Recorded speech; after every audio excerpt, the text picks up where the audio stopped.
beard mail in the mail. Is that how you say it? I don't know. All right, look at that giant box. This came really super fast. It is only 7:05 with 12 seconds a.m. Has to do with what's in this box. What's in the box? It's actually a box inside here though. This is from Sphinx Beard. And they have the Sphinx. I was gonna say they have an Egyptian guy on the cover. They were on a live last Sunday for the bearded shark. He just hit, that probably sounded bad. He just hit 1,000 subs on his YouTube. And they did like an amazing thing. They were like Oprah.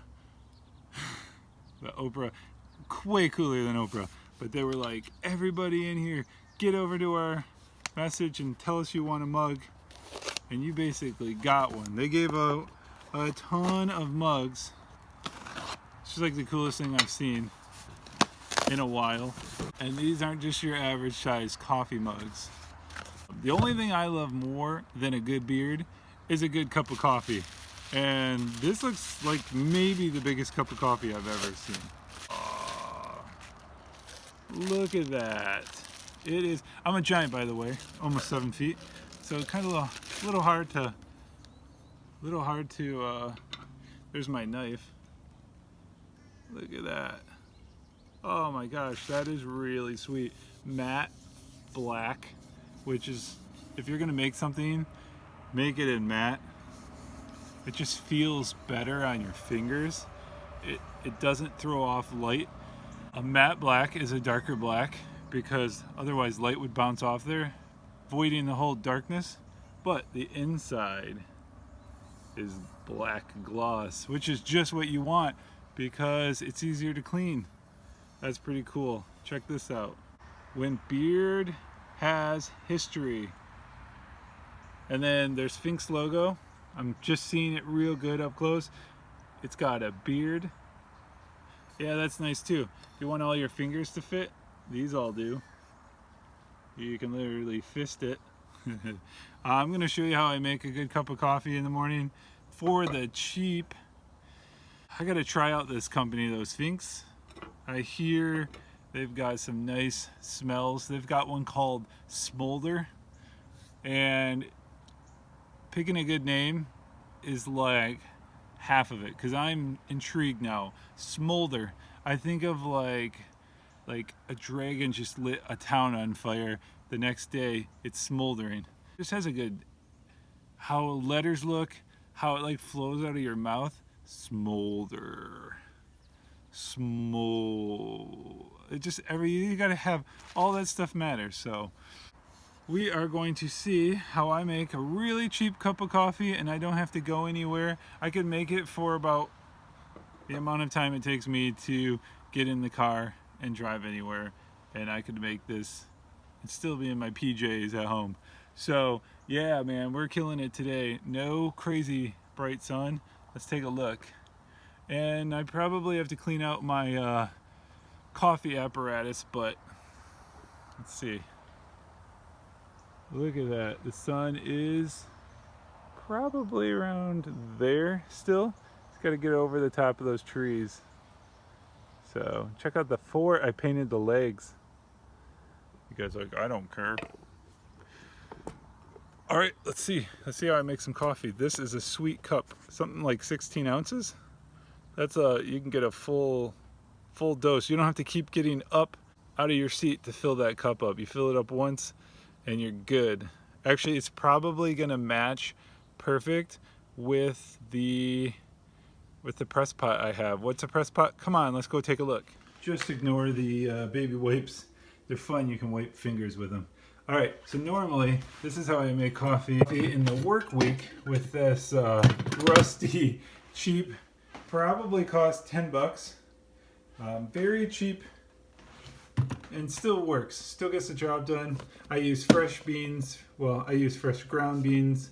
I stir every now and then. I think even on your expensive couple $100 brewers, which I do want to get a nicer brewer, you still have to stir if you want a nice blend, because these machines only drip down through the center, leaving some of the stuff around the edges. Yeah, not quite saturated fast enough. But this is really like the game changer right there. That is called a burr grinder. You need a burr grinder to get an even broken down bean. If you use the one where you like press down and it like just chops your stuff, it's gonna make stuff small and big. So they're all gonna brew at different times. You'll get a sour cup. So this is the only way, a burr grinder is the only way to guarantee you get an even grind. It's not as expensive as an espresso grinder, so I don't have the money here. And then I don't have an espresso machine, so I don't have the money tied up in one of those. That would be pretty sweet. I've seen somebody else has one of those. This keeps half a pound of beans airlocked, and I got that at Target. Look at that nice top. This is a mason jar with a special top. I got that in the clearance aisle. If you see a mess, it's just because we're a working family, that's all. So fill up this pot. How much? I just do it long enough so I know. I don't need a full amount. If you boil a full amount, sorry it's so early in the morning, you are just, you're gonna have extra hot water in your house. Summertime, you don't want extra hot water in your house. This one is called a beehive kettle. I believe it's from Japan. It's just sweet. They do some coffee right there, and it has this is a gooseneck. You can pour with really accurate, high accuracy pouring. You can control exactly where you want that small stream. That is nice. We're gonna have to wait to grind our beans because we don't want them sitting around. This one, back in the olden days, didn't have a temperature guide, but once it gets up in the 200 range, we're good. 180 to 210 or 220, that's the ideal temperature. You can play around right there. There is no whistle on this kettle, but when you get even to here, you can just hear that stuff churning up. So this thing can pretty much handle any kind of grinding needs, just not good espresso. So, but it can do a drip and it can do press pot. Just have to put it at a higher setting. I have mine at 38 out of 40. You can go to your store and grind a bag set to press pot. 1920. That's all I want. It says, I left that open sticker. I just love it. There, fresh. You want to smell? And that's what happens if you leave the kettle on too much and it's gone beyond time. So if you miss your time, they call it just off boil. So boiling water is too hot.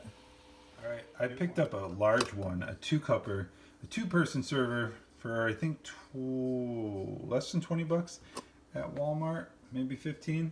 This one's an older one, a Starbucks one. It's a smaller one. If you want to get technical in the wintertime, you can heat up your vessel, put a little hot water in there, why not? You can heat up your cup, just make things nice. Why a press pot? Well, because your standard brewer doesn't get it hot enough. You know the coffee water is hot. Also, it doesn't necessarily put it, look at that, it doesn't necessarily put it right on your coffee like it should. So you get to control the water temperature, and you also get to control the brewing time, which all kind of makes for a really good cup. Fresh coffee. If that was really fresh, this stuff would just foam up, and you get this beautiful pour-over looking coffee.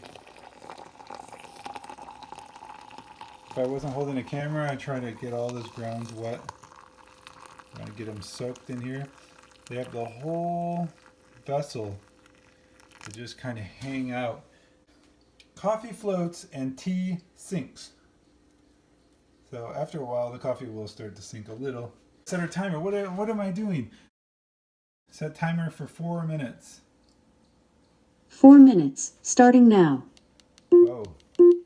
That is the golden time, as they would say. If you were cupping, you would break the crust.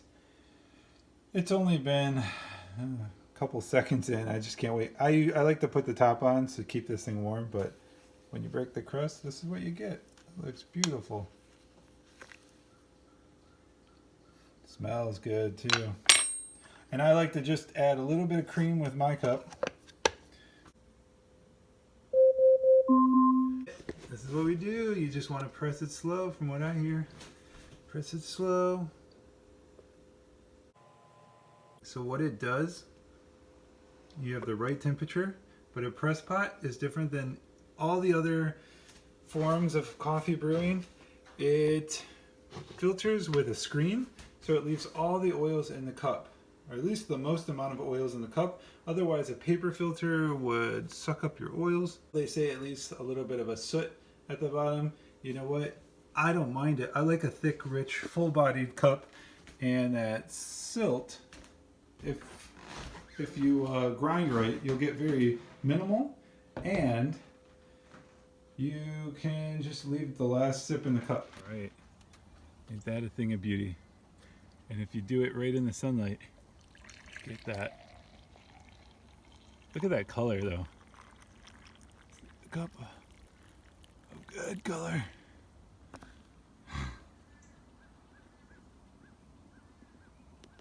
Alright guys, have a good day. There's the oil. Have a good day guys, and we'll see you another time.